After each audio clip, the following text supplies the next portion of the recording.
प्रिय दर्शकों, सादर अभिनंदन। मैं पंडित विनोद भारद्वाज आप सबका अपने चैनल पर स्वागत करता हूं।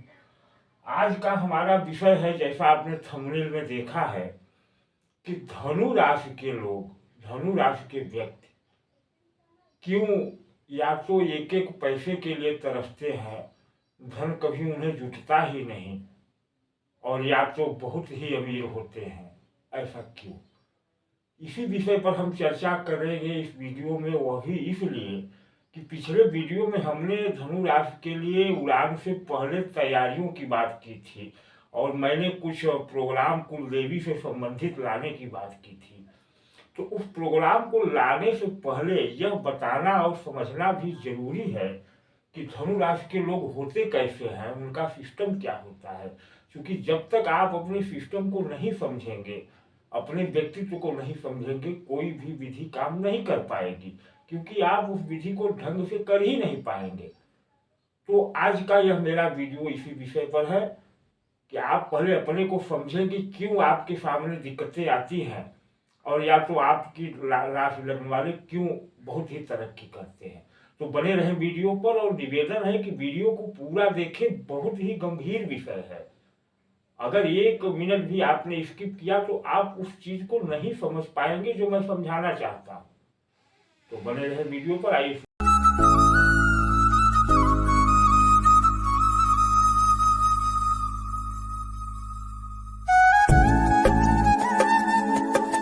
तो प्रिय मित्रों, धनु राशि देखिए चार्ट में क्या है।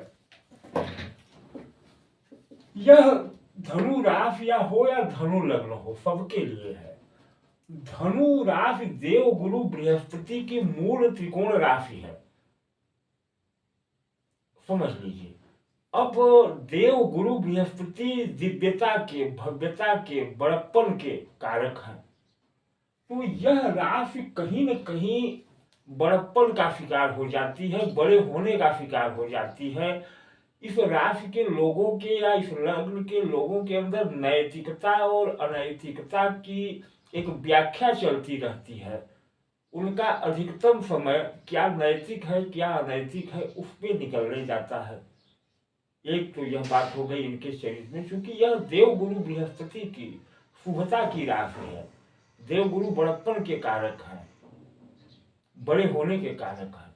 तो ये तो इनकी नैतिक और अनैतिक व्याख्या में ये उलझ जाते हैं। और दूसरा होता है कि ये बड़े होने के शिकार हो जाते हैं, और उस बड़े होने के शिकार में कभी कभी इनको वह भी करना पड़ता है जो करने की हैसियत नहीं होती।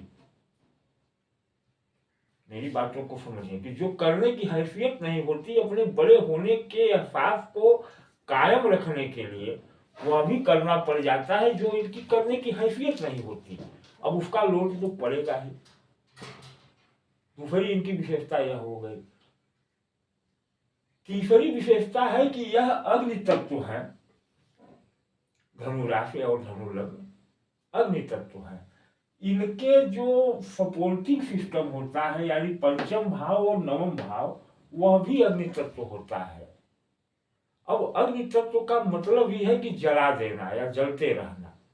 तो कहीं ना कहीं इनके अंदर कुछ ज्ञान की ज्योति कह लीजिए या अज्ञान की भी कह लीजिए, दोनों चीजें होती है, लेकिन ज्ञान ही हम कहते हैं। तो ज्ञान की ज्योति इनके अंदर जलती रहती है। और वह ज्ञान कौन सा? वह ज्ञान सांसारिक ज्ञान नहीं, भौतिकवाद का ज्ञान नहीं। इनके अंदर थोड़ा सा आध्यात्मिकपन, अध्यात्म का ज्ञान अपने आप, वो पढ़े लिखे हों, अनपढ़ हों, वो साधु जगत से जुड़े हों, वो पंडित हों, वो कुछ भी हों, लेकिन अगर धनु राशि के लोग हैं, धनु लग्न के लोग हैं, तो उनके अंदर थोड़ी सी आध्यात्मिकता तो रहती ही है। अब जो मैंने कहा कि या तो धनु राशि के लोग एक एक पैसे को तरसने लगते हैं या बहुत ऊंचाई पर जाते हैं। सामान्य बीच वाला सिस्टम या बीच वाला जीवन इनके लिए नहीं है। अब अगर धनु राशि हो, यहां चंद्रमा हो, अगर यहां चंद्रमा हो तो यह धनु राशि और धनु लग्न दोनों बन जाएगा। तो उस परिस्थिति में यह प्रक्रिया ज्यादा हो जाएगी। या तो ये बहुत ही सक्सेस, उच्च अधिकारी, उच्च बिजनेसमैन बनेंगे, और या एकदम निम्न स्तर पर आ जाएंगे और किसी तरह से जीवन यापन करेंगे। लेकिन मान लीजिए कि लग्न धनु है और राशि उनकी मिथुन हो गई, चंद्रमा यहां बैठ गए, तब क्या होगा? तब यह चीज थोड़ा सा कम हो जाएगी। अब वहां यह देखा जाएगा कि यहाँ चंद्रमा का मान कितना है और लग्न का मान कितना है। अगर लग्न का मान अधिक होगा, चंद्रमा का मान कम होगा, तो फिर सिस्टम वही हो जाएगा कि वो उनके अंदर अध्यात्म हावी होता जाएगा और वो कहीं ना कहीं भौतिक कार्यों से सफलता नहीं ले पाएंगे। यह तो ये हो गया। अब दूसरी परिस्थिति यह बनती है कि लग्न कोई दूसरा हो लेकिन राशि धनु हो जाए, तब भी वही बात। अगर चंद्रमा का मान अधिक होगा तो राशि प्रभावित होगी और लग्न का मान अधिक होगा तो लग्न प्रभावित होगा। तो मेरा मूल निष्कर्ष यह है कि ऐसा होता क्यों है कि धनु राशि के लोग भौतिक जीवन में या तो बहुत तरक्की करते हैं और या एकदम पीछे हो जाते हैं। अब आइए इसको समझते हैं। मैंने अभी तो धनु राशि के कैरेक्टर को बताया। अब हमारी आज की भौतिक सुविधा या भौतिक व्यवस्था के कारक जो तत्व है, उसके लिए सबसे पहली बात है कि इनकम, आय और इच्छा पूर्ति, यही हमारे भौतिक जीवन का आधार है। इस कलयुग में या आज के समय में इनकम से ही हमारे स्तर का पता चलता है। हम लाख विद्वान हो, अगर पैसे नहीं है तो हमारी कोई गिनती नहीं। इस बात को आप स्वीकार करेंगे। तो इनकम भाव का स्वामी या इनकम भाव जो एकादश भाव है यहाँ, यह शुक्र की तुला राशि होती है, 7 नंबर की तुला राशि। अब शुक्र क्या है? जो इनकम देने वाले हैं इस लग्न या राशि को। तो शुक्र जैसे बृहस्पति, धनु राशि के स्वामी बृहस्पति जैसे देवताओं के गुरु हैं, वैसे शुक्र राक्षसों के गुरु हैं। आप इस बात को जानते हैं। तो एक तरह से कह लिया जाए तो दोनों देवगुरु बृहस्पति और शुक्र समान होते हुए भी प्रतिद्वंदी है, एक दूसरे के प्रतिद्वंदी है, क्योंकि एक दूसरे पक्ष से, प्रतिद्वंदी पक्ष से जुड़े हैं। तो जब इनकम देने वाला ही प्रतिद्वंदी हो तो कहीं ना कहीं इनकम में तो बाधा आएगी, क्योंकि जो देने वाला है वो आपका सपोर्टर नहीं है, वो आपका समान प्रतिद्वंदी है। ध्यान दीजिए, ऐसा अन्य राशियों या लग्नों में नहीं होता। जैसे अगर मान लीजिए वृष लग्न हो जाए, 2 नंबर की राशि चली जाए लग्न में, तो 2 नंबर के 11वें भाव में कौन सी राशि आएगी? मीन आएगी। मीन गुरु की राशि है लेकिन जल तत्वीय राशि है। यह शुक्र की राशि है। यहां भी इनकम देने वाला प्रतिद्वंदी तो हुआ, लेकिन गुरु किसी को प्रतिद्वंदी नहीं मानते बृहस्पति, क्योंकि वो शुभता के कारक है। लेकिन अगर 3 नंबर का लग्न हो जाए मिथुन का, तब एकादश भाव में कौन सी राशि आएगी? मंगल की मेष राशि, यह एकादश भाव में। अब बुध का लग्न और मंगल आय देने वाले, तो यहाँ वह विरोधाभास नहीं है, शत्रुता है दोनों में थोड़ी सी, लेकिन समान प्रतिद्वंदीपन नहीं है। और बृहस्पति और शुक्र समान प्रतिद्वंदी हो जाते हैं। एक तो यह। दूसरी बात है कि किसी को भी इनकम अगर मिलेगी, यह आय अगर मिलेगी तो किससे मिलेगी? कार्य से। बिना कार्य के तो आय हो नहीं सकती। कार्य का भाव है 10म, यहाँ है बुध की राशि कन्या, ये बुध की राशि कन्या।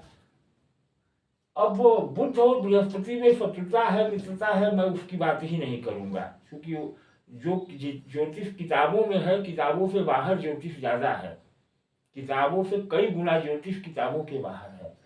तो बुध क्या है? कुमार तत्व है। कुमार मतलब किशोर।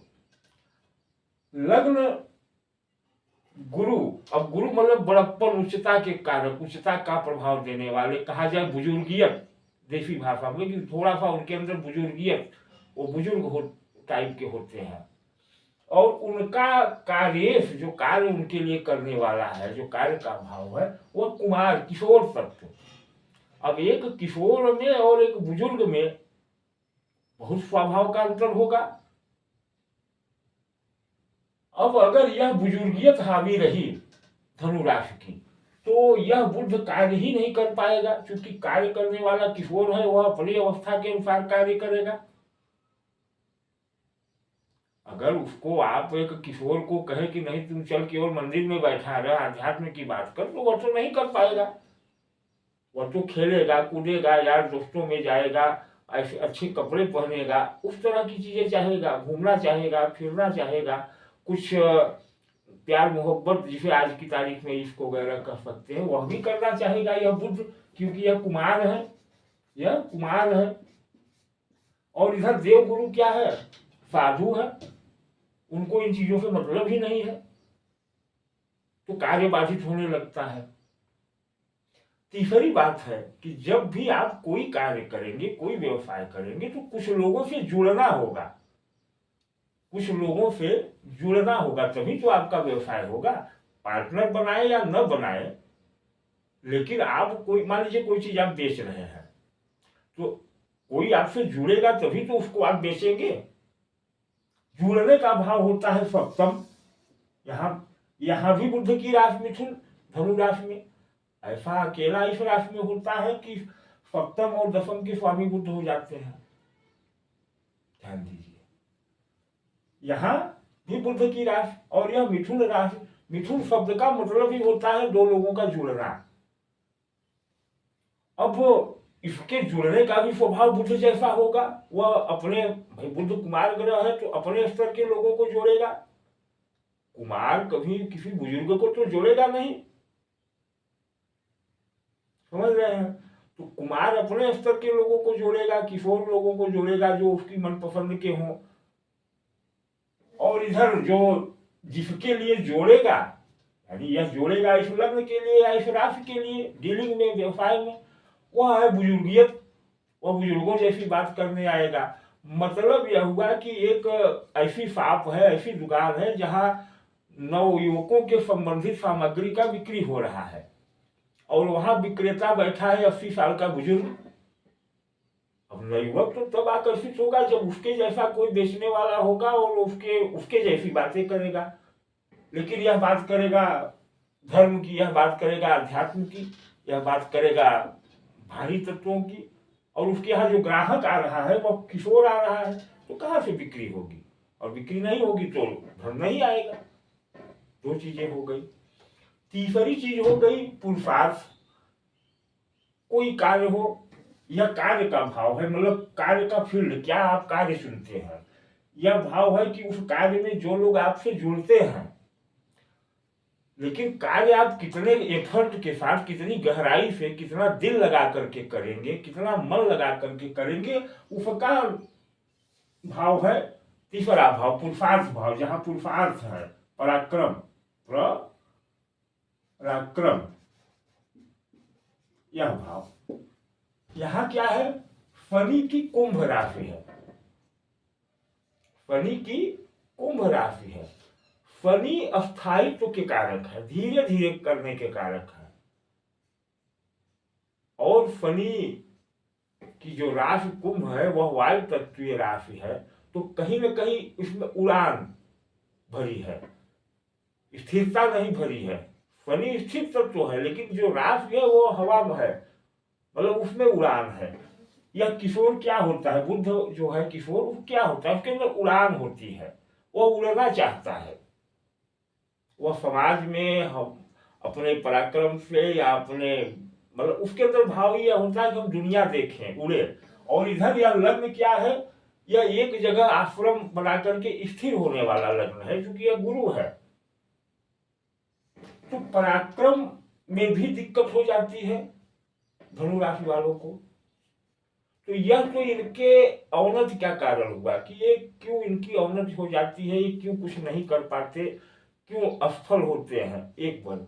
लेकिन दूसरा वर्ग देखा जाता है कि जो कुछ लोग हैं धनु राशि के, जो बहुत ही सफल है। जैसा कि मैंने एक वीडियो डाला था धीरू भाई अंबानी का, धनु राशि, ऐसे बहुत से लोग हैं जो IAS हैं, PCS हैं। वह क्यों है, तो यह लग्न या यह राशि जो है यह गति की राशि है।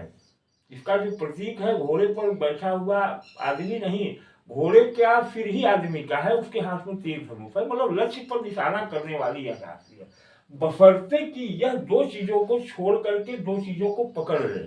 क्या यह शुक्र को प्रतिद्वंदी न मान करके उसके साथ चलने की प्रक्रिया में आ जाए, और इधर शनि का जो कुंभ राशि है शनि का साथ पकड़ ले, और इधर बुध, क्योंकि बुध इसके सप्तमेश भी है, तो एक कुंडली में त्रिकोण बनता है, ये और यह त्रिकोण है। यहां से लोग जुड़ेंगे, यहाँ पराक्रम होगा, वहां आय होगी। तो अगर इसको पकड़ ले तो इसको पकड़ने के लिए इसे क्या करना होगा? यह है कर्म भाव। कर्म भाव में छठवीं राशि कन्या, कन्या राशि को राहु अपनी राशि मानता है, और राहु देवताओं का शत्रु रहा है। तो राहु को इसको पकड़ना होगा, राहु के गुणों को पकड़ना होगा, इस राशि को, इस लग्न को। बुध के गुणों को पकड़ना होगा, और बुध और राहु में एक जुड़ाव है। क्या है? बुध कुमार ग्रह और राहु है मेकअप का कारण, अपने को बदलने का कारण। राहु जब अमृत पीने के लिए देवताओं के दल में घुसा तो देवताओं का भेष बना करके घुसा। तो राहु मतलब मेकअप एक्सपर्ट है, और ऐसा मेकअप उसने किया, ऐसा रूप बनाया कि कोई नहीं पहचान पाया। पहचाना किसने? इस चंद्रमा ने, इसने पहचाना। तो राहु को मेकअप एक्सपर्ट माना जाता है, और वह है भी। तो राहु के गुण को जब धनु राशि वाला व्यक्ति अपना लेगा, अपने को मेकअप करना सीख जाएगा, जहां जैसा वहां वैसा, तब उसको सफलता मिलने लगेगी। एक पॉइंट।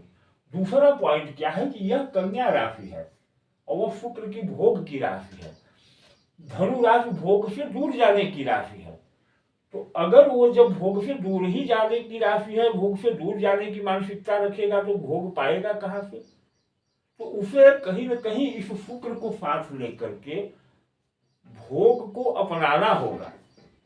जिस चीज को आप अपनाएंगे तभी तो उसे पाएंगे। और आपको चाहिए धन, धन देने वाले शुक्र है, और शुक्र की वह भोग तत्व की राशि है। शुक्र भोग के हैं, शुक्र ग्लैमर के हैं।